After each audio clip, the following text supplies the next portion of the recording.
episode 341 of Retro Encounter, RPG Fans Weekly Podcast of many topics. I'm Mike Sollosi, and we're here to talk about the same game we were discussing last week, Final Fantasy XIII. Myself and two other panelists have finished it in time, all within the last 24 hours. So the somewhat confusing ending of Final Fantasy XIII is fresh in our minds, but whose minds am I referring to? It is Peter Triezenberg. Hello, everybody. And Audra Ball. Hello. Peter and Audra. Well, you know what? Just Audra. Because, Audra, you finished this game for the first time, recently, as have I. So Yes. let's have the two of us go first. What is your overall impression of Final Fantasy XIII? Just a few sentences. What are your feelings on it? It's confusing and shiny with some moments of greatness, I think. But then it's kind of just brought down. I feel like they tried really hard to make it very shiny overall, maybe to the detriment of the story presentation. But I liked some of the characters and stuff, and I liked the ending, so... That's totally valid. Yeah, I'm maybe of a similar mind to you. I've been thinking about it a lot since finishing it. And I agree that it's shiny. This is this is generally a very beautiful game, even especially in the context that it was made 12 years ago. But I think it's really lacking substance. Like this does not do a lot of the things that I like the most about the good Final Fantasy games. And while it's definitely trying and I think it's an ambitious game. This game wanted to be a lot of things, but I'm not sure it succeeds at a lot of them. Like the battle system is sometimes works and sometimes doesn't. I thought so many of the characters were completely throwaway and are barely present in the story.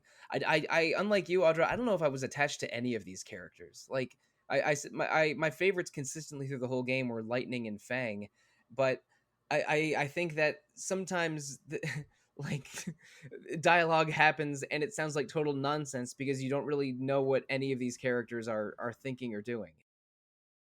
Every line of dialogue in this game is either like a quip or a dramatic declaration, or it doesn't seem like any of the dialogue ever is just like normal communication, if that makes sense. Every single character is like has to soliloquize about the human condition before they like proceed with their day. Yeah, they're either like way too stone-faced about it, again, like my girls Lightning and Fang, or they over-emote everything, like Vanille, like Vanille and Snow, and Saz has some moments in chapters, I think 5 and 8 are where he shines most, maybe it's 6 and 8, right around then.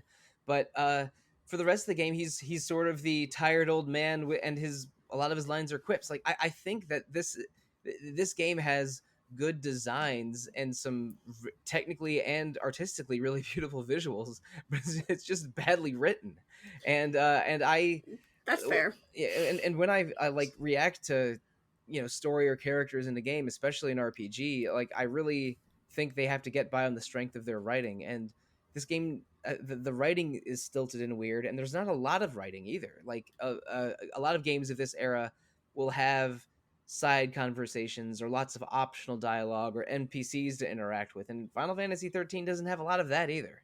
No, and it's like you can't really and if you're looking for more context, you really have to dive into those data logs that you unlock. And while that, I do think it's commendable that this game has a feature like the data logs, and I do think that they definitely put a lot of thought into how this world operates.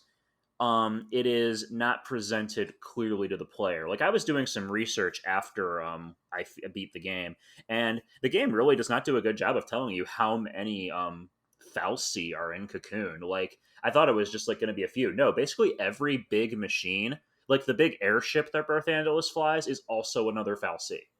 Oh, like the big crane thing that was carrying the Pulse Vestige, Fal'Cie. Yeah, when you meet the carbuncle fal'Cie in when you're in Palamporum, it basically looks like an enormous generator. So Mm-hmm. I think of fal'Cie as being sentient massive crystals that have specific function and sentience, which makes sense. But they really but you're right. They underexplain and underdeliver to the player how much fal'Cie are in Cocoon. Yeah. It's like every single major automation in the city is a sentient robot, and like that is a cool concept. Like I really do love this setting, but it is and the way it is presented to the player, and the fact that you don't really get to explore until chapter 11, which we'll get into. I think really hurts the game because chapter 11 is really the only part of the game where I really felt invested in the world. Like, oh, I actually get to explore. A couple more things on this game's writing and how they present information to the player. This was a little bit a trend of the times, having a lot of information that was not in the text of the story to be backloaded into a codex, or what they call it a data log in FF13. Mass Effect, I think, is a major culprit of that, and I just recently replayed Mass Effect 1. But Peter, you were dancing around a little bit. Do you know where I think the best writing of this entire game is? Do tell. In the descriptions of the Seath missions in chapter 11. I Oh don't disagree. yes. The we'll skip ahead a little bit, then go circle back to chapter 10, I guess. In chapter 11, it's the only open world area of the whole game. Peter was alluding to it before. They dump you onto the world of Grand Pulse. It's a giant nonlinear map. You have to go to a couple story exclamation point zones, and I think you're required to complete the first 9 or 10 missions, and then Yeah, eventually it makes you do a few of them. Yeah. yeah, and so there's about 30 of them, and I think you have to do something like 15 or 20 of them to find your way out of the starting area, and then to go through the tower dungeon at the end of it.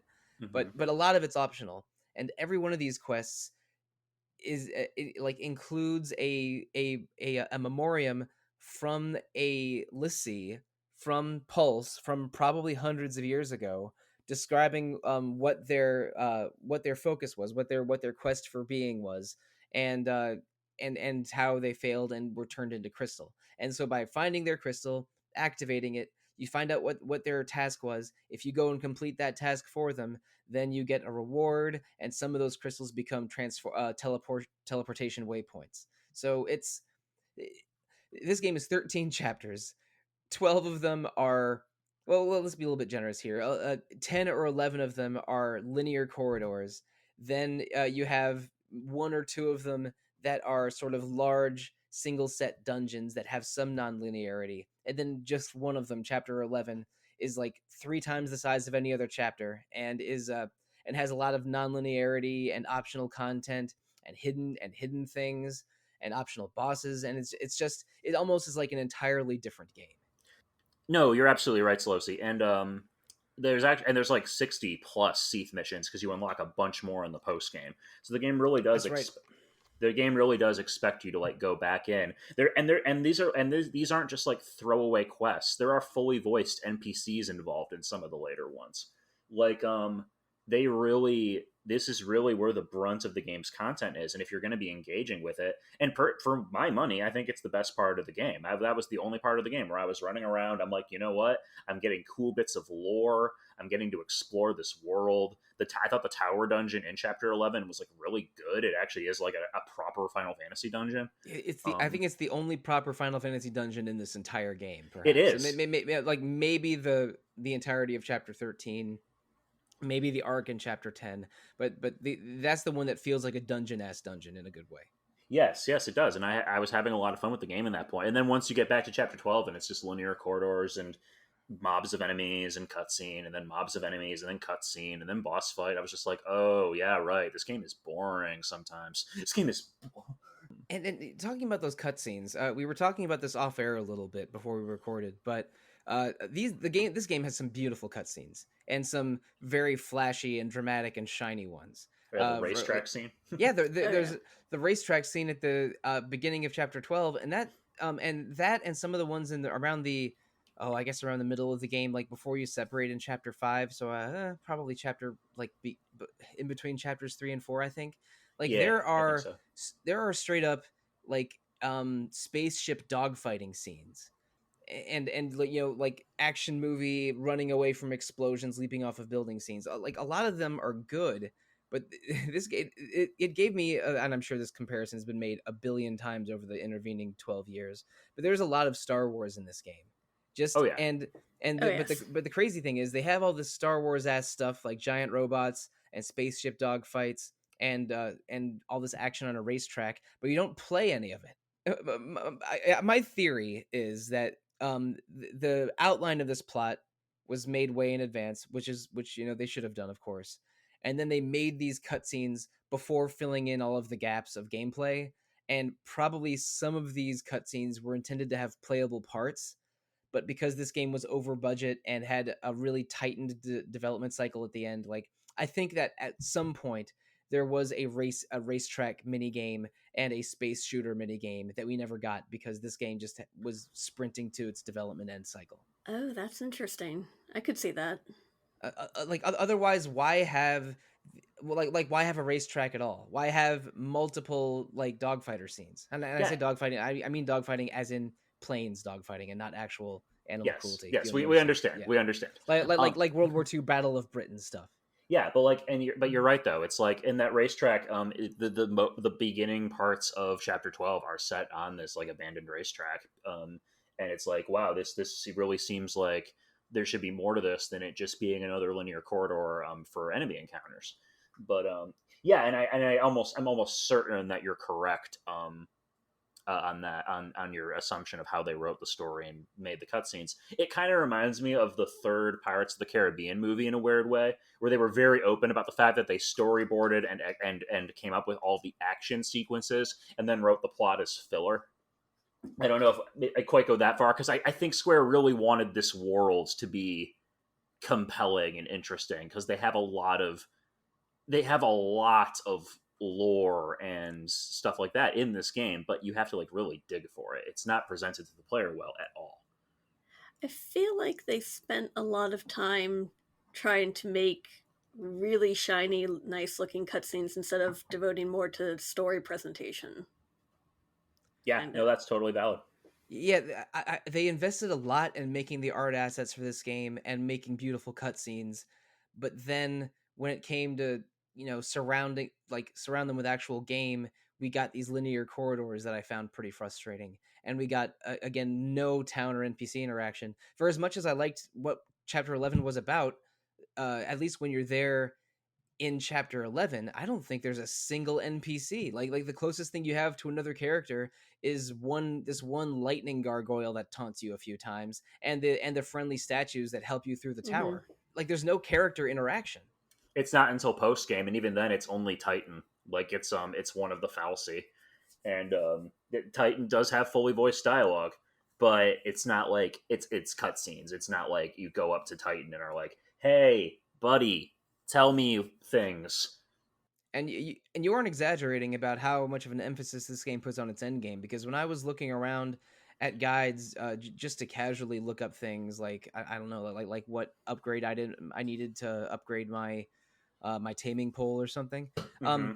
A huge amount of the guides and material on FF 13 is how to how to efficiently farm adamantoises, which give you like I think 80,000 CP and drop two of the best items in the game at like 1 to 5%. Yeah, trapezodrons, which you need to get your ultimate weapons. Yeah, trapezahedrons for upgrading every ultimate weapon, and also platinum ingots, which you can sell for 150,000 gil. Like those are the two things they drop. Yeah. And I got a couple of those platinum ingots because I did the robot repair quest in Chapter 11. Yeah. And I missed the robot. God dang it. No, it helped me so much because I found Bhakti, I found the little 5 or 6 robot parts to repair him, and then every time you get one of those title rewards, he'll give you a prize for every title that you give for him. Oh, nice. And because I had killed a couple, I don't know, I think I'd killed a couple optional bosses and found a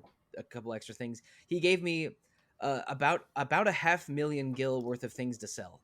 That's cool. So I was able to just immediately max out a couple of my weapons, just because I backtracked a little bit to talk to Bhakti. So again, Chapter 11 it has you go through this enormous Grand Pulse grassy area, then some very very beautiful sort of cliffs, then creeks, then then an underground tunnel, an abandoned mine facility, then then this tower dungeon, which is like already which is big enough to be a few hours, where you have to complete a couple of these extra Seath missions and have like the parts of the tower spin around and interlock to open the way forward.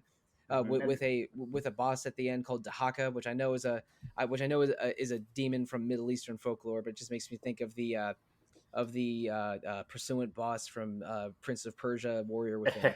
Yes, yes, Yeah, yes. And also there is actually another optional boss in that tower too. If you go out of your way to do a few extra missions and reorient the tower a certain way, when you take the elevator back down to the bottom, there's one of those undying Seath is down there. yeah. No, And like it's that's only cool. it's only one extra mission, and I think that was one of the missions that got me 150,000 gil from our boy Bhakti. Hmm. But the but yeah, like this is a pretty good dungeon, and then a smaller dungeon at the end, which is Erba, the ruins of the town that Fang and Vanille lived in hundreds of years ago. And this is all one chapter, and it just kicks the ass of every previous chapter. Hmm. So I'm trying to imagine, like, if, let's say, they had more time and budget and could make a game where more of the game felt like This. chapter 11. I'm imagining, like a couple maybe hub cities in Cocoon that give you a little bit of area to of excuse me, a little bit of freedom to explore and backtrack. And maybe chapter 11 is the same size, but it's like a bigger portion of the game. Like maybe the first 5 chapters are in Cocoon, the next 5 are in Grand Pulse, and then there's a couple at the end for the grand finale. Hmm. But I think what I'm describing is something like FF12, FF15, or FF7 remake. Like those games all have big open areas, but also town areas and breaks in the pace of the story, and open areas that have some forward momentum and some idea of a destination. Because there's Yeah. sometimes in chapter 11 you don't really know where to go or what to do other than follow the golden exclamation point. So like I think that this combination of this sort of idea of a directed open world, like sort of like FF12, is what Square-Enix was trying to make at this time, but they really couldn't do it. So that's why we got Corridor, Chapter 11 Corridor. Yep. I think you're right, and I also think that is sort of a trend in JRPGs nowadays. We especially find these semi-open worlds where it's not really an open world, but it is a big environment with lots of little things off the beaten path. And I do think that later Square Enix games, especially Final Fantasy VII Remake, take the kernels of what 13 tried to do and run with them. Like the 7 Remake feels like what if 13, but we finished it.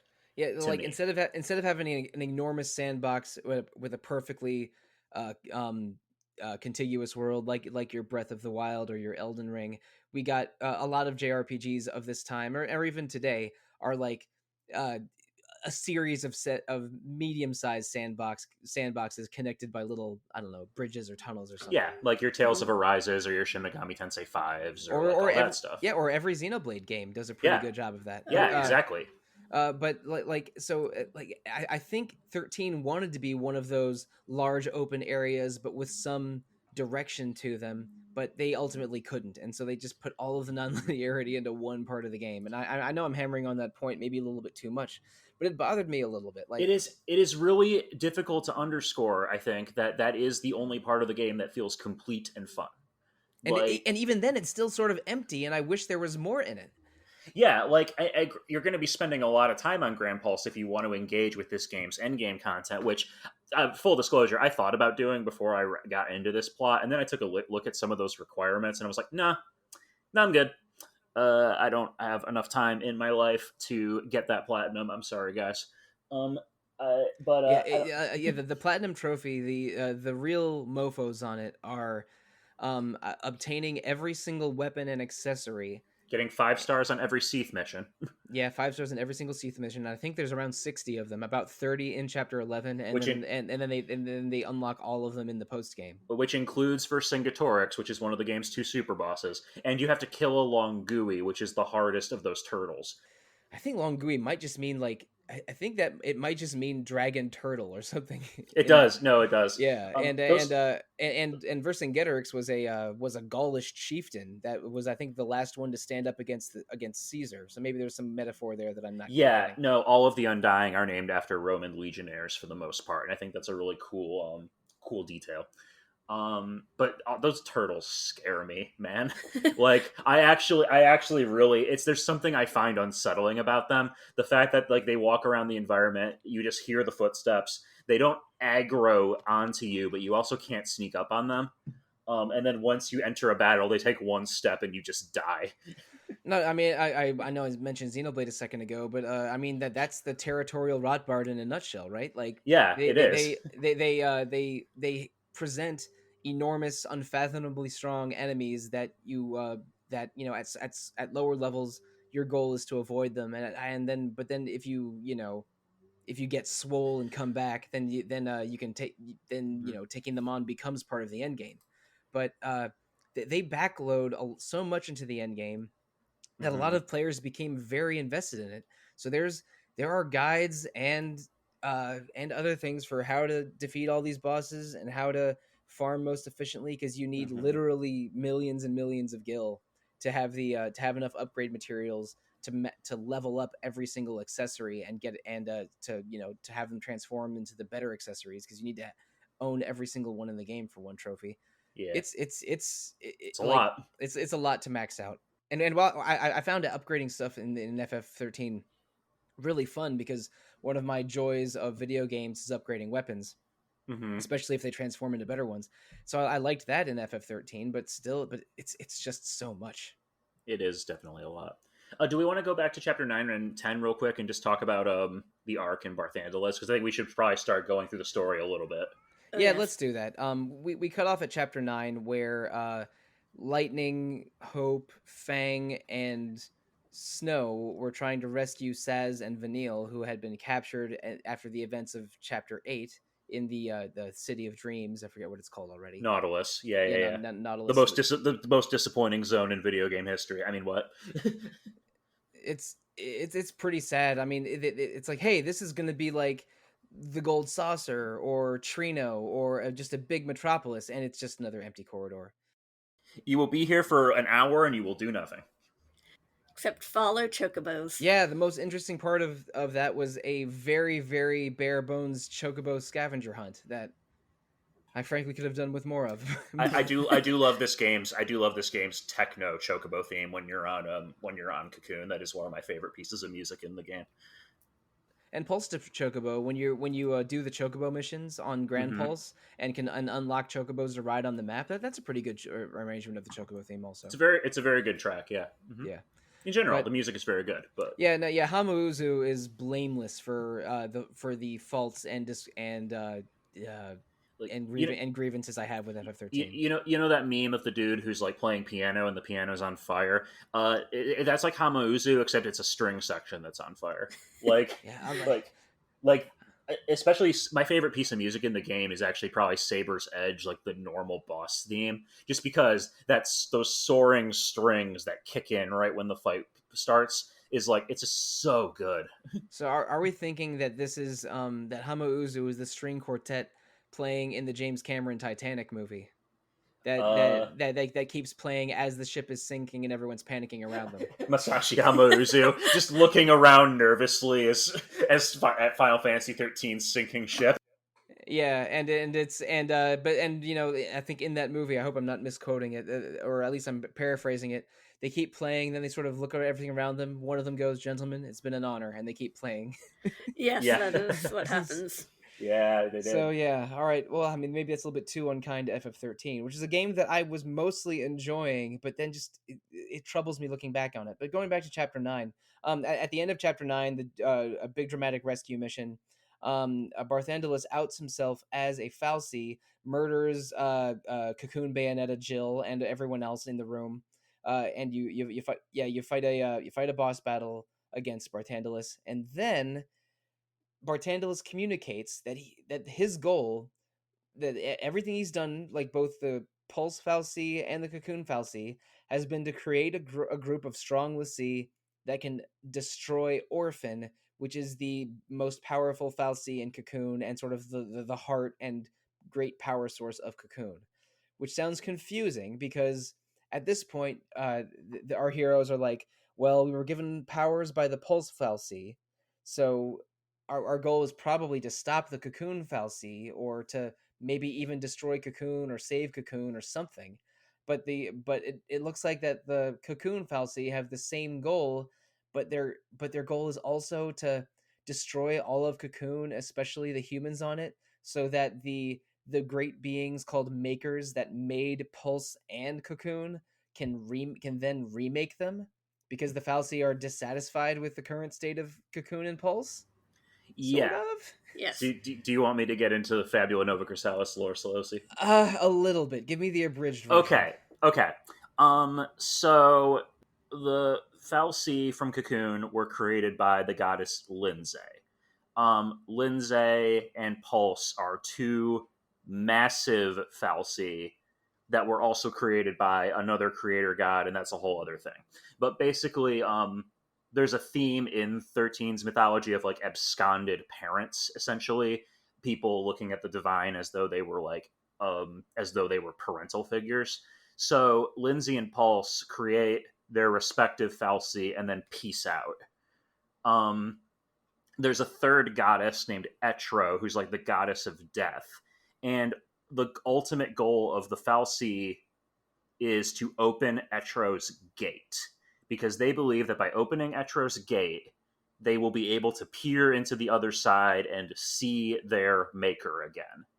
And the only way to open Etro's gate, they think, is to cause enough mass death, because Etro is the goddess of death, basically cause enough mass death that it will force the gate to open.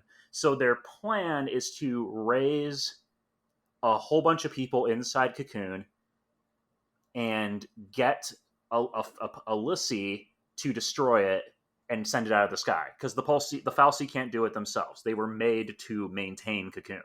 Their nature as benefactors and like it does not allow them to actually intervene and destroy the city themselves. So it's like the laws of robotics.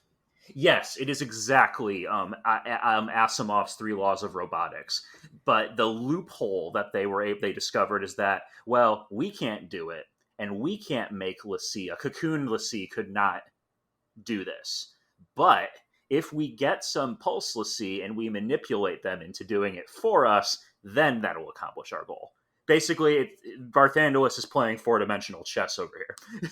Now, a couple reactions to that. I gathered some of that from the story. Like Barthandelus makes it clear that all of the humans are a sacrifice to draw the attention of the Maker. Like I didn't know anything about Lindsay or Etro, but they did basically tell you, or at least mostly explain to you, that if enough people die at once and Cocoon's destroyed, that will at least get the attention of the Maker, so the Maker can return. And I think that and I also sort of gleaned before we recorded today that the final boss, or that final fal'Cie that you fight, is called Orphan because it was a child of the Maker, and then the Maker abandoned its creation. And yes. So that creation, which is maybe all of the fal'Cie, but Orphan in particular, is almost like longing or seeking attention of their departed Maker. So like I was like, and Audra, you and I played a game last month where there is let's avoiding some spoilers from Tales of Exilia. There is a god that creates a very powerful spirit, but then when the spirit doesn't hear any feedback from the god over decades, becomes lost and goes a little crazy for out of a lack of direction and purpose. You know what I mean, right? Yes. So like abandonment issues are, I suppose, some core tenets of FF XIII and Tales of Exilia. This is a theme that Japanese games industry was apparently going through in the 2010s. And both those games were made around the same time. I think Exilia was supposed to be 2010, but got delayed a year because it ended up missing the 15-year anniversary of Tales of that way. But so I gathered part of Barthandelus's intentions. but the thing is, Barthandelus is not just manipulating the l'Cie like our heroes and all of the other l'Cie over centuries. Um, they specifically have the Cocoon Society set up to foment rebellion and to have the populace of Cocoon hate l'Cie. So that they don't just want the l'Cie to destroy all of Cocoon. They want Cocoon to erupt in rebellion and conflict, and then be destroyed by l'Cie. So Yes. all of the propaganda machine going on in Cocoon, which is alluded to plenty of times over the course of the game, is also part of the grand plan for Cocoon to completely explode, so the maker can remake Cocoon and Pulse and everything else. It's Yeah, basically a powder keg. Yeah, no, it's definitely a powder keg, and Barthandelus has made sure that he has backup plans in case the l'Cie don't come through for him. He's basically taunting them in chapter 11. He's basically taunting them like, okay, look, if you guys don't come back and take care of this yourselves, like they're just gonna do it. They're just gonna do it. So why don't you intervene? And also, maybe I'm wrong about this, but I think that you fight Barthandelus at the end of chapter 9. Um, you win, but he's a little bit disappointed. He's like, is that all you have? Like, kind of a classic, Yeah, JRPG villain thing. God, So You while haven't you're seen my true power. yeah, it's like, this isn't even my final form. it's not. It So turns out it's not. yeah, but so you escape the airship on a smaller airship, and the airship is guided without Saz controlling it into a mysterious structure called an arc. And Vanille and Fang are familiar with what arcs are, and they were used as like training facilities for l'Cie and were built by Falsey. So, am I misinterpreting, or did Barthandelus find you a little wanting, teleported you to a training facility, and then all of chapter 10 is breaking out of the training facility, which is also part of Barthandelus's plan for you to get stronger? Yes, no, you're not Yes. entirely wrong. He basically sent you to school. So chapter 10 is a training montage in which you are cooperating with the villain to get yourself stronger. Yeah, so like chapter and then he also's got like a bunch of the arcs are also another one of his backup plans where he's got a bunch of like pulse monsters stored in there, like in break glass in case of emergency. I'm pretty sure that when monsters start attacking Cocoon and Eden through all of chapter 12, that's where those monsters came from. That is where they came Yeah. from, which means he's got an adamantoise in one of those things somewhere, and that's really funny to me. I don't know why. Yeah, chapter 10, and then can I want to interrupt just for a second because I want to talk about this. I will keep this brief, but there's actually dummied out content in Final Fantasy XIII for a second arc you would have gone to. I'm not surprised. I mean, Yeah. It's and the thing is, it was cut late in development. The area is called the Seventh Arc. It is not accessible in game normally unless you use cheating devices, but it has fully voiced and fully localized dialogue. The voices are Japanese. It wasn't recorded in English. The area is mostly a reskin of the current arc, but it ends with a unique boss fight against a Fal'Cie called Nemesis, which has no AI script, but is in the game, has a model. This was apparently cut late into development and was originally planned to be sold as DLC for Final Fantasy XIII. This obviously never materialized because 13's the reaction to 13 was what it was. But instead, they worked some of those ideas into 13 too. The model for Nemesis is reused as a boss in 13 too. And this is a minor detail, but I always thought that was really interesting. Oh yeah, that is pretty interesting. I love seeing stuff like that in games. Yeah, it's sometimes startling the amount of things that get cut out or put back in. There's an entire story arc in Nier Replicant that was cut from the PS360 version and then added back in at the for the Replicant PS4 version. So that large portions of, I think it was Star Wars Knights of the Old Republic 2 that were restored in fan patches. Oh yes, they're coming out in Switch. Mm-hmm. That's right. Yeah, they were added back in the recent re-release because what are they called? Obsidian was mostly cooperative with these this decade plus of fan patches to sort of rebuild the game that they made. So Obsidian rules. Well, we can talk about in the arc though. We find Sid Raines, who, as it turns out, Raines is a cocoonlessy. He's been doing bad things for Barthandelus this whole time, and Yeah, and yeah, Sid, as we should mention, is the leader of the cavalry, which is which is another military branch that I think is unrelated to the to SciComm or the or the Guardians. I think they're like an elite branch of Guardian Corps. Oh, Like okay, that makes sense. Yeah. they're super cops. Yeah, and the cavalry were who Fang initially connected with when she was trying to escape Cocoon and then find Vanille, and it was Fang was with cavalry soldiers when she picked up Snow after Chapter 3. So we Hmm. think of cavalry as the military is our allies, but it turns out they're just another puzzle piece in the grand machinations of Barthandelus and Sid, who it probably is a noble-hearted human who wanted a good solution but is really unable to find one. And he thinks that because your goal is to destroy Cocoon and Sid is starting to maybe rebel against Barthandelus' ideas, he decides that his ideal outcome is to destroy you, just to maybe set Barthandelus back a few decades. Yeah, so that's why you fight him, and you have to put him out of his misery. Rip femboy Sid. And there's also in chapter 12, they Barthandelus creates a fake Sid to be the new Primarch of Cocoon. Oh, it's not a And fake. It's not a fake. oh, I'm sorry. is the real one? He yeah. So the Fal'Cie can basically, once someone turns to crystal from fulfilling their focus, they can uncrystallize them at any time and give them a new focus. Oh, sure. It's basically perpetual servitude. Yeah, So okay. that is the real Sid. But it was still, yeah. I mean, but it was the real Sid. But it was definitely a depressed, enslaved Sid in Yeah, chapter 12. But yeah, yeah. He had that's given up. He had given up. yeah, that's a little bit of a sad scene too, because it's cavalry soldiers that confront Sid during the Eden raid that is most of chapter 12, and I mean they shoot Sid in cold blood. It's a bummer. And he asked them to do it. Like, yeah, Mhm. it is really the Sid in this game is really kind of a sad character. He does have a pimpin' coat though.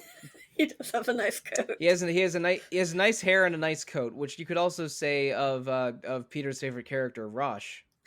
Oh my god. Yagrosh. He Yeah, died as he lived, accomplishing absolutely nothing. yeah. Jill, Rosh, and Sid could be good NPCs or villains because I mean all three of them are basically villains that are at least not 100% evil to the core villains. Yeah, they're Like villains with human motivation. they could have been interesting, but they are so barely present. I didn't feel attached to any of them. Yeah, And I think of classic Final Fantasy villains that always have a presence and are some of the best villains in RPG history. mhm. But I think Final Fantasy is a series with a lot of great JRPG villains, but this ain't it. I mean The best. owl. Yeah, Minerva. yeah, but Barthandelus's owl that he like Power Rangers transforms in with to make a super orphan mech. I thought all of the villains in this game were underwhelming. The best villain of Final Fantasy 13 are those damn transforming behemoths. Oh god, those things are so Yeah. annoying.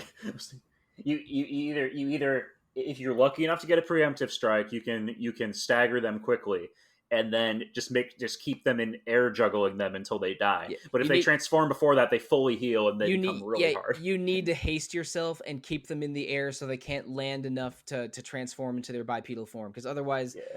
they're still beatable, but they're a giant, but they completely heal to full, lose all their debuffs, and you have to and deal way more damage and are just a giant pain in the ass. So They yeah, really are. behemoths in this game, I was avoiding them a lot by the end, not because I couldn't beat them, but because I just didn't want to deal with them. Because the fight's Yeah. going to take like 5 minutes. Mhm. And that was the thing about chapter 13. Oh, this is getting a little bit ahead of ourselves a bit, but I'll just going to jump in with combat discussion. I think the combat in this game is a very good proof of concept as far as a faster paced active time battle goes. I think the paradigm shift system is kind of a neat idea. I like being able to change roles on the fly. I like, okay, so like the enemy's charging up for a big attack, switch to sentinels. You need to heal, switch to medic. You need to build up a chain gauge, ravagers. And the main thing is that you get animation locked the first time you paradigm shift. Every single time. It does not matter. And when you're in that animation lock, enemies can still do damage to you. They can still launch you. They can still like all this other stuff. So if unless you're in the exact right paradigm, there's a chance that the enemies will all target one of your characters and you'll just be screwed. Yeah, especially if it's the leader. Game operates on Persona 3 logic, where if the main character you're controlling dies, it is game over because you can't take control of another party member. They fixed this in 13.2. Um, But yeah, the paradigm switch system is what drives a lot of the combat variety in this game, because I mean there's only 6 jobs and they each have a defined role, and that's cool. And the setting up different combinations of them and rapidly switching between them for situations like you described, Peter, is some of the fun of combat in FF13. But I still, by the end, I was sort of handling every fight the same way, unless unless certain circumstances would make me maybe adjust my parameters. But I eventually I settled on 2 sets of paradigms: one if I was doing Lightning Fang Vanille, and one if I was doing Lightning Fang Hope. that my final party was Lightning Fang Hope. Because so I could Sentinel and 2 medics if I needed to, and then the rest of it were Commando, Saboteur, Synergist, followed by Ravager, Saboteur, Ravager, followed by Commando, Ravager. Well, yeah, my setup was also Hope for a lot of the time, but if I was using Vanille instead of Hope, because Vanille's a better healer than Hope, and she's a slightly better Saboteur than Fang, but she doesn't learn slow or daze, and so having Fang for those is helpful. But in general, towards the end, I was using Lightning Fang Hope, and my 2 offensive ones were Commando Ravager with Fang as the commando for when I wanted to build up meter. Commando Ravager when something was broken, because commandos deal way more damage than Ravagers once something is made vulnerable. Then I had Sentinel Medic for healing, Commando Ravager, Saboteur for debuffing but keeping damage up, Commando Ravager Synergist for when I wanted to build up when I wanted to have a normal fight while building enemy meter but also buffing myself. And if I just had to reset and spread around buffs and debuffs, I had Medic, Synergist, Saboteur. Audra, what was your setup? Mine was Vanille, Zaz, and Fane. And pretty much I used most like Ravager, Commando, and I found Medic, Commando once I staggered something was really helpful, especially if I needed a quick heal. Oh, that is Sentinel, is a good one. Synergist, and Medic was great, and I loved using a double Saboteur with Ravager just to keep chaining, but also get all the debuffs. Yeah. Yeah, like buffing and debuffing is very strong in this game. So think that and I was using Lightning Fang Vanille for a lot, but I really missed having a good synergist. So and Hope is also the best Ravager, and probably tied with Saz for the best synergist, because I mean Saz has haste, Hope has the defensive ones, but then haste. Yeah, but then they both eventually learn each other's skills later in the game. So by the end, when Hope had haste, it's like, all right, I guess you're on the team now. Yeah, I was able to I'm bragging a little bit. I've already bragged to you guys, but I was able to 5-star the final boss with Hope putting haste on the whole party, then having Fang keep debuffing it while the other 2 went Ravager, and then finally, just once it got staggered, just going to town with Commando, Ravager.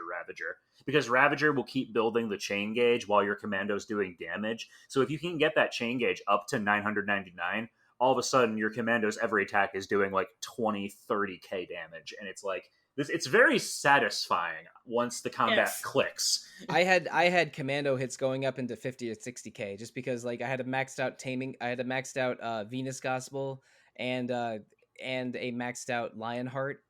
And a maxed out Flamberge, but you don't get the Lionheart until chapter 12. So I was using the I had Lightning on her starting sword the entire game, just because I was always having her just switch between Commando, Ravager, and Medic all the time. Yeah, basically what she never left, because I always need one of those 3 jobs, like always. Oh So yeah. and she's the second best commando after Fang and the second best Ravager after Hope. So she's just really good. Um, and so like giving her having her keep her starting weapon, which is high magic or like above average magic and above average physical, was great. And so other than I had her use the Gladius or whatever in the first two chapters before we have jobs, but then it was the Blazefire Saber and the Flamberge until I got the Lionheart and maxed out the Lionheart. Mm-hmm. I love that the starting weapons are viable if you upgrade them. Yeah. Mm-hmm. Maybe not for every character, but Lightning's I felt like it's her second or third best weapon. But the Lionheart having really great stats and also randomly automatically staggering enemies if they're Oh at man. if they're at above, I think it's above 90% or above 80%. So you'll get way more staggering with the Lionheart, and that's pretty great. Yeah, I got really lucky with a couple of those instant stagger abilities. Like I don't know if they stack, but like I was able to take out it was one of those giant motorcycle enemies in the final dungeon, like in like really quickly because I got a lucky one. And it's like, oh, that's lucky. nice. Mm-hmm. In general, I think the fact that we're talking about our combat setups like this does show that this game is doing something right. It's just that when the combat goes off the rails, and it is very easy for the wheels to come off, like because all of a sudden, if every enemy you're fighting decides to gang up on somebody, which is complete RNG, whether that happens, then all of a sudden your whole strategy is like kind of kaput.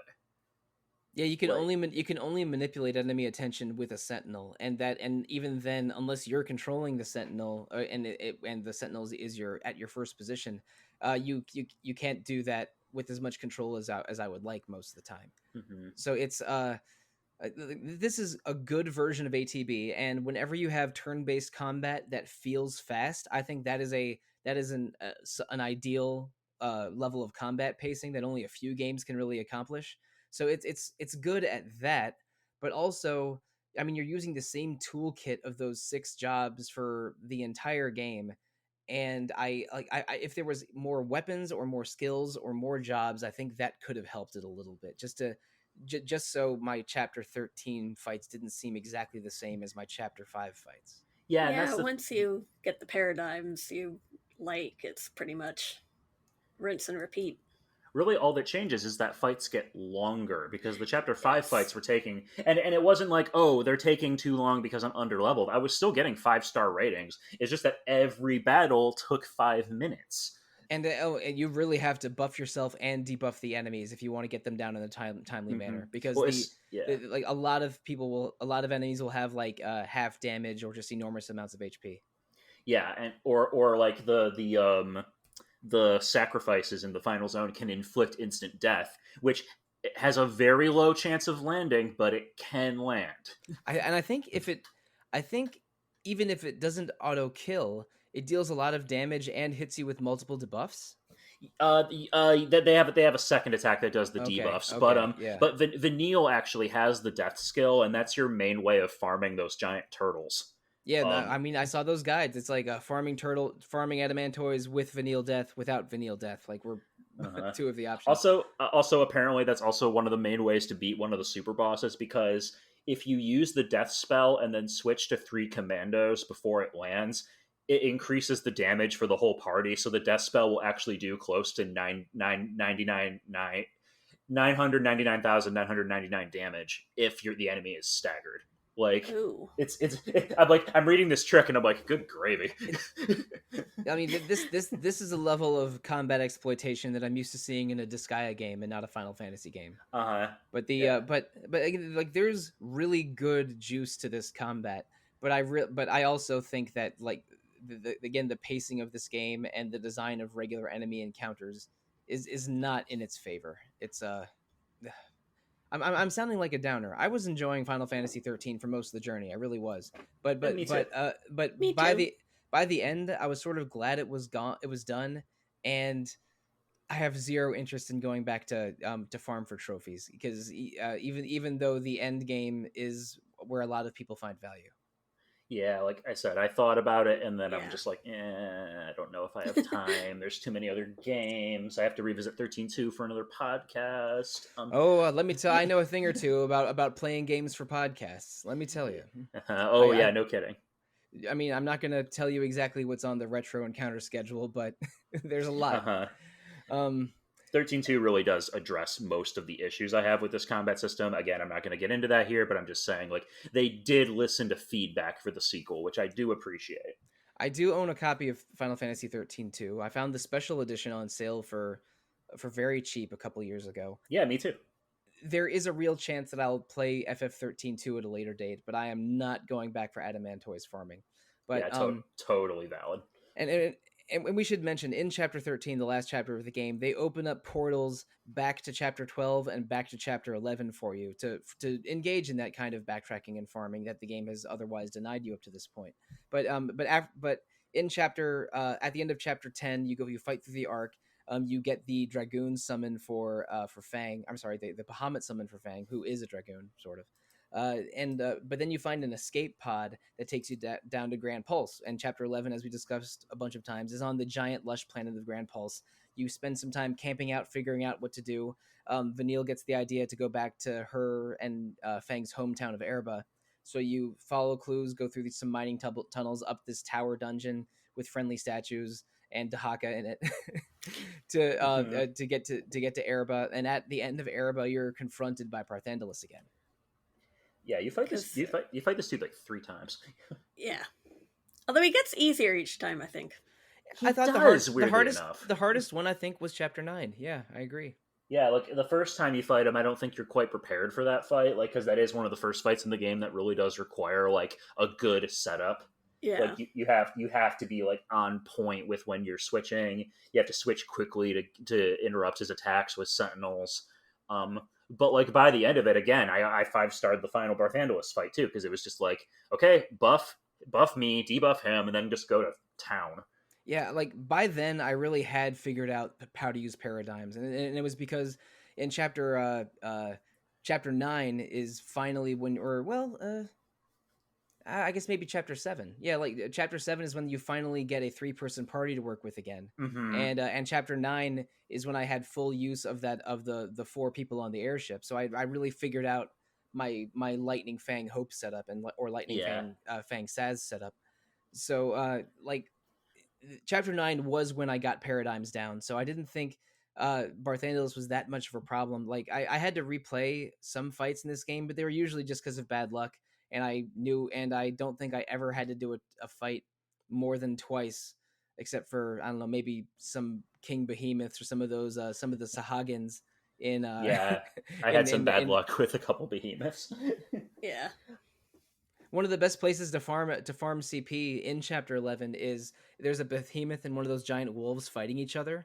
So it's extremely easy to get a preemptive strike and have them both start with half HP, and they'll fight each other until one of them dies. So it's that's an easy way to get 6,500 CP or so per in a fast battle. In Chapter 11. You can also keep redoing the first Undying battle, which gives you 10,000 CP every time you do it.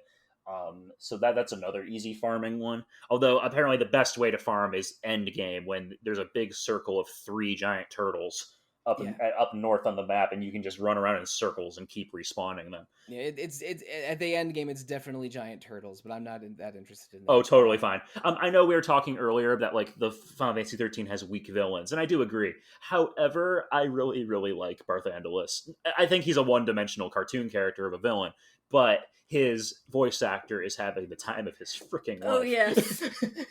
The evil Pope. Yeah, the evil Pope. This dude is just, yes, let's see. Like, this guy looks like he's like barely containing a maniacal chuckle with every line of dialogue. And then he turns into this giant, creepy robot death mask thing, and his music is all like, and it's like, wow, okay, this guy is extra. I'm just saying, if it's 2010 and I want to kill the evil Pope, I'll just play Assassin's Creed 2, because the final boss of that game is an evil Pope. Yeah, you can just fist fight the Pope. and that game has a much more satisfying open world design than Final Fantasy XIII does. I'll take your word for it because I made it like 5 minutes into Assassin's Creed 2, but that's a whole other can of worms. God, Assassin's Creed is somehow like 25 games now. I played 3 of them, only finished one of them, and decided that my Assassin's Creed career was over. But no, but people I like still that play them though. I like that the Egypt one is canon to Final Fantasy XV. Which yes. which I forgot about that. Which technically makes it part of Fabula Nova Chrysalis. Again, the one that I know the best is Assassin's Creed 2, and that's the one that's canon to Soul Calibur 5. So yeah, Assassin's Creed finds itself all over the place. Noctis is very fond of the Assassin's Creed series. Thanks, Ignis. Ezio Auditore wins. God, video games. Video games are weird. Probably not going to have an Assassin's Creed episode of the podcast unless 2023 gets real weird. Which, I mean, we cover Assassin's Creed now.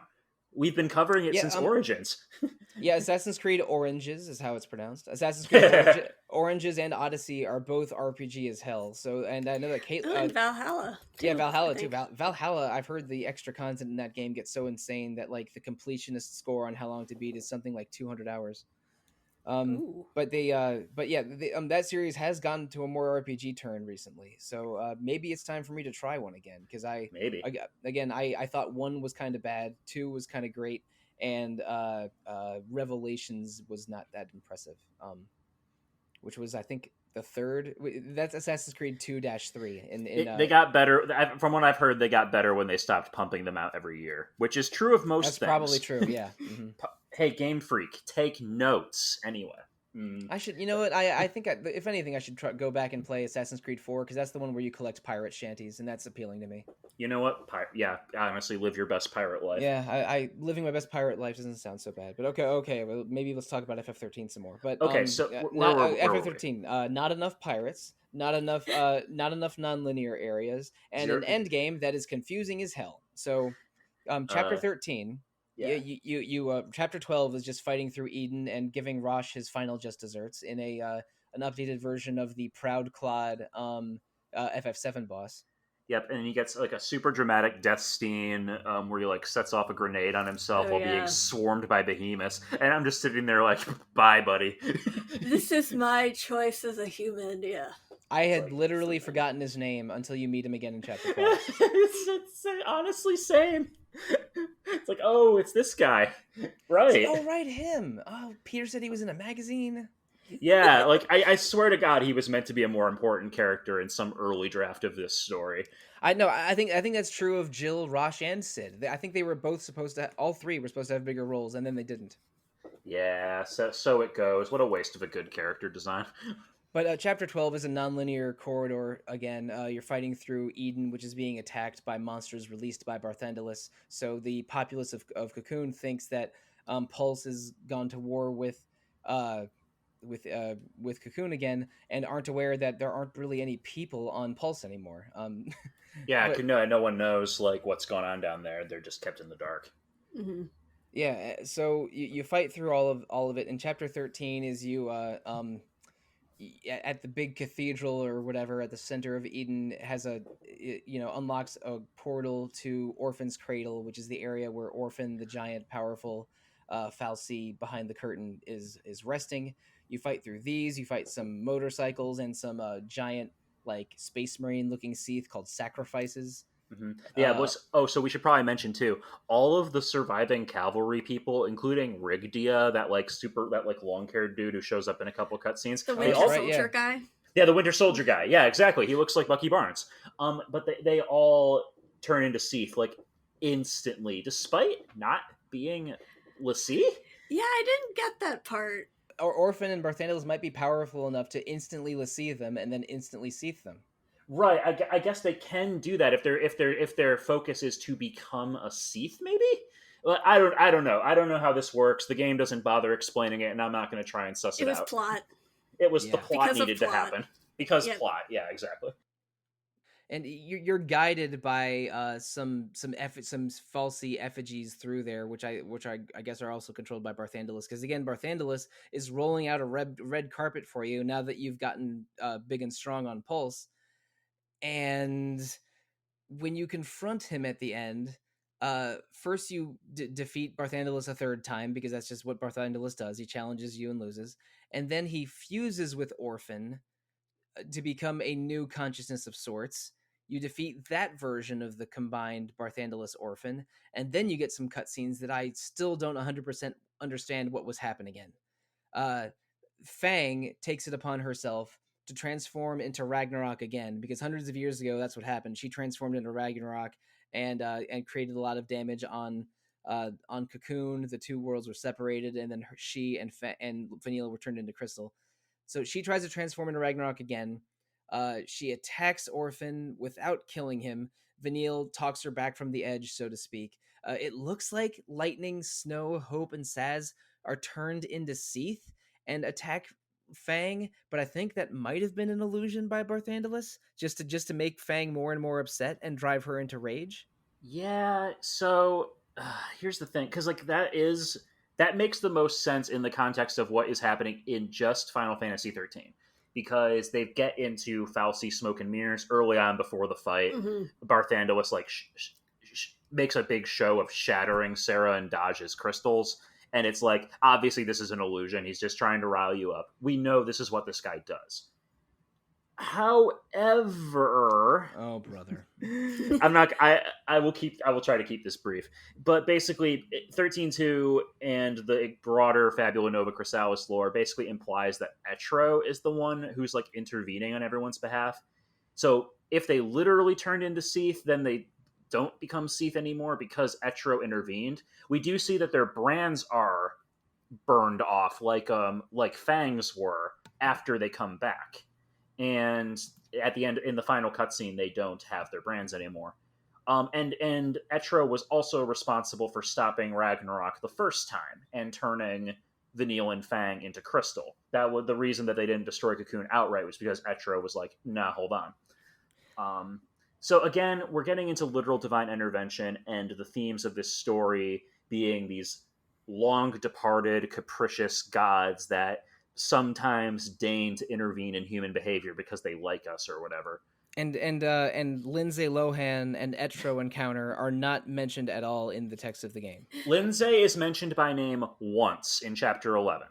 But and if you read the Analects, it does. They're all written from Pulse perspective, so they all are like, oh yes, Lindsay, the creator of that nest of vipers, Cocoon, and a glorious grand Pulse. Which actually, I want to get into this a second too. Remember the cutscene where they first turn into l'Cie in the beginning? That big CGI cutscene with the ringing bells and all that crap. Yeah, after the Anima boss fight. Yeah, so that creature that brands them is supposed to be Pulse. That is the maker of the Pulse Falsey. That they see in that vision. I don't really know what this adds to the story, but I thought it was interesting. But yeah, basically, the game does a very bad job of explaining how its mythology interacts with the whole world. But the whole idea of this story was to create a mythology that would inform other stories and kind of exist in the background. But if you're not familiar with that already, and audiences in 2010 definitely were not familiar with it already, then it's going to be a completely confusing non sequitur. And yeah, I only had the vaguest idea of the motivations of Fang in this scene. I think she just was full of rage and hurt, and she just wanted. She decided to do the same thing that she did hundreds of years ago. But ultimately, that's what Barthandelus wanted all along. So she sort of pulled back from the edge, and your 6 characters together defeat the final form of Orphan. And once you do that, but then right as they do that, as Orphan's dying and Pulse is about to crash into Cocoon is about to crash into Pulse and destroy everything, Fang and Vanille turn into a giant column of crystal to hold them off. So yes, they become Ragnarok and stop it. Yeah, but the combined Ragnarok, which looks sort of like the solo Ragnarok that Fang became, but much larger and with some hecaton share tentacles on it. Which I guess are vaguely supposed to represent both Vanille's hair and the tendrils of her weapon and the tendrils of her summon hecaton share, I guess. But basically they become a Ragnarok of support and protection, and not a Ragnarok of only destruction. Yep, Is that's basically it. Yep. and so now the final scene of FF13 is on the surface of Grand Pulse, a giant crystal wave and column holding off Cocoon so that both worlds are destroyed. Oh no, sorry, both worlds survive, but Barthandelus is sort of destroyed or at least imprisoned in crystal, and the Maker will not return to unmake and remake the world like Barthandelus was hoping. So it's a somewhat optimistic ending, especially and also you get two beautiful running through the fields and into a hug scenes with Dodge and Sarah both in full human form, like ready to meet your party again. So it's a little bittersweet because Fang and Vanille, who are your beloved party members, who were the maybe the last two humans of naturally born humans of Pulse, that but they like the home that they knew is destroyed. They were strangers in a strange land on Cocoon, but them ultimately making a final sacrifice uh Save Cocoon. to save Save the Cocoon. people of Cocoon. Like, I actually think their ending is really beautiful, and I especially like how they're like holding hands in crystal, like in there. Yes. Like, Yeah, again, it is beautiful, but also, it's I all mean, don't they undo all of that in the next one? yeah. So the less said about the sequel's plots, the better. Because I've seen all of the main characters in materials related to Lightning Returns, is what I should say. So like I know they're all in Lightning Returns. Caius, the villain in 13-2, essentially finishes the job that Barthandelus started. Although his goals are not his motivations are not the same. His motivations are complex. No, I'm just kidding. No Zero Time Dilemma references on this podcast, Peter. Bad. But basically, yes. Eventually, Cocoon does come. The crystal pillar is broken. Cocoon does start crashing down into the ground. Fang and Vanille are back and human again in Lightning Returns. It's kind of a whole mess, and I sort of prefer to can keep 13 as its own ending, and then the other two as a sort of side story, because they really don't work as a unit, I don't think. All right, let's definitely save 13.2 and others for another podcast. Yes, Audra, shortly. What was your reaction and feelings about the game's ending? I liked that it was more optimistic and hopeful, to say a pun on Hope's name, I guess. But I thought the Fane and Vanille part was touching, and I liked the whole idea of the people of Cocoon actually setting foot on Grand Pulse for the first time, and like the bringing of the two worlds together. And I just Yeah, liked the reunions. I thought it was sweet. there's definitely a theme they were going for sure. Yeah, it is a very sweet scene. Yeah, it's a beautiful ending scene. All of the cutscenes in this game are gorgeous, but I really felt like they were finished before the design of the game was finished. And and thinking back on it, like if more of the game was like Chapter 11, and the plot was a little bit better explained, and the settings were just less empty, this could be a great Final Fantasy game. But my overall feeling is a little wishy-washy. Like this game has good parts, but is ultimately a little disappointing. Yeah, I think that's fair. I It's don't. nowhere. Yeah. I've played basically every major Final Fantasy game other than 15 and 11, and I don't think 13 rates in the top half for me, not even close. But it is definitely important for this era of Square Enix, and it was a Yeah. lot of what they were doing at the time, and it informs their design philosophies leading up to 13 and after 13, because we've talked multiple times on how we can see parts of like Peter, the first half of FF15, a game that I know you love, it's a little bit Grand Pulse at times, isn't Yeah, it? 15 is basically reverse 13 in that they were really trying to get away from the linear corridors. They wanted to make this game a big open world, and this was actually a design ethos from Versus 13. They wanted Versus 13 to mirror 13. And but then 7 remake is it does have the more focused design and is sometimes a little bit corridory like 13, but it sort of like fixes some of the mistakes of 13's nonlinear design. Seven remake is much better about hiding it because you can go back to old areas. There are NPCs to talk to. There are side quests, and it does in general. The world feels like it has more texture, even though ultimately, like yes, it is more linear corridors. But at the same time, these are dense corridors full of things to do and things to look at, and it's not just a big sterile hallway populated by a few groups of mobs. And they fixed all the problems of 13, but still brought back Hamauzu, because bringing back Hamauzu was not a mistake at all. Hamauzu is the MVP of the 13 trilogy, and he is also just a magnificent composer in general. Yeah. That's my feelings. Like I did not hate this game, but I found it sometimes really fun, sometimes confusing, sometimes disappointing. Uh, but overall, I'm glad I finally played it, and it was very nostalgic playing my PS3 practically all summer, because that's how I played Suikoden in June, and Tales of Exilia in July, and now Final Fantasy XIII in August. So I'm glad that I did not get a yellow light of death sometime in the last 90 days. Yeah, right. And you know, it was a little bit and I sort of missed the PS3 UI, because I think the PS5 UI is a little lacking. I sort of wish both of them were PS4. I miss themes. I like customizing your consoles, and PS3 themes and PS4 themes were lots of fun. So now I have a Lightning one. I had a Shadow of the Colossus theme I use a lot, and a Ratchet and Clank Tools of Destruction theme I use a lot on the PS3. Classics. I lost my Korra theme at some point during this playthrough. I don't know what happened. Oh, that's unfortunate. Yeah.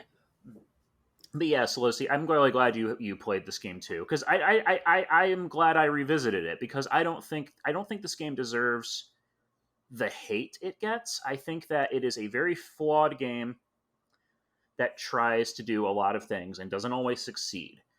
Yeah, this is an ambitious game that took some big swings, but some of them were misses, and you can tell that they were really plagued by a difficult development cycle. And as well, and as a result, the game feels a little unfinished. Yeah, like I don't think that it's. I don't think even the parts where you're in corridors are horrible, but they just seem incomplete. And it is the most polished, unfinished game I've ever played. Yeah, that's a good way to describe it. Yeah, it's very polished, but somewhat unfinished. Whereas 15 is like massive in scale, but also buggy as heck, and the gaps where 15 is missing content are much more obvious. Like, both of those games suffered from long, troubled developments. And I think we can take away from Fabula Nova Chrysalis, it ended in failure. They definitely have tried to distance themselves from it in recent years, and I think that Square is on a much better track than they were in 2010. But at the same time, I enjoyed going back and seeing what they were trying to do back then. I think so. I really liked playing this again and actually finishing it this time. Yeah, I'm glad I finally played it, and I'm glad that I know a little bit more about this chapter of Square Enix's history, because ever since I was a little kid, my two favorite developers were Capcom and Square Enix. So it's there was a little bit of a gap in my Square Enix resume that I've finally filled in. But I mean, FF 13 is a somewhat unfinished game, but I think it is a little bit around the time to finish this podcast. Thank you so much, Audra and Peter, for joining me on this episode, and me finally playing Final Fantasy XIII for the first time. Like, our people that complain about semantics were like, but that game's not retro. Why do you call yourselves Retro Encounter? It's 2010. It's 12 years ago. It's 12 years old, guys. we are playing a 6th or 7th grader, which sounds awful now that I've said it out loud. Yeah, let's not say that. But so we finished playing a 12-year-old game, and next we are going back into playing how does my math check out? A 28-year-old game, because I've mentioned this in previous episodes, but in September we are playing Live Alive, the 1994 Square classic that was recently remade for the Switch. I'm pretty sure everyone on the podcast is going to be playing the Switch version, including me. But that's another bit of Square or Square Enix lore that I'm happy to cross off, because that's another one that I've tried a couple times but never played. So that's coming later this month. Also, we're not quite done talking about Fabula Nova Crystallis yet, because Peter, you are going to host an episode in a couple weeks about FF 13.2, 13.3, and possibly other games. Is that right? Yep, we're planning on talking about the 13 sequels and Type 0 and 15 in brief, just kind of talking about the Fabula Nova Chrysalis concept and all the other games that came out under this umbrella. So look forward to that. And also, one last episode to look forward to. We are doing an episode on the 3DS that should be coming next week. We did we actually recorded it very recently, so that was a long, fun conversation about a lot of our favorite games on the 3DS. So please look forward to 3DS episode, more FF 13, and Live Alive in September. And I think it is early enough to say this. In October, we are playing a bunch of adventure games month. We're going to have several adventure games played that month, starting with Secret of Monkey Island and then continuing through the Decades of Adventures, playing 4 different adventure games from 4 different developers, but from some shared staff, starting with Secret of Monkey Island. So please look forward to a bunch of adventure games coming in October. But listeners, if you have questions for us about Final Fantasy XIII or the 3DS or Live Alive or adventure games, the best way to reach out to us is to email retro@rpgfan.com. You can also comment on our message boards, visit our Facebook page, visit RPGFancom on Twitter, check our Discord, our YouTube, our Instagram, something streaming almost every evening, North America time on Twitch.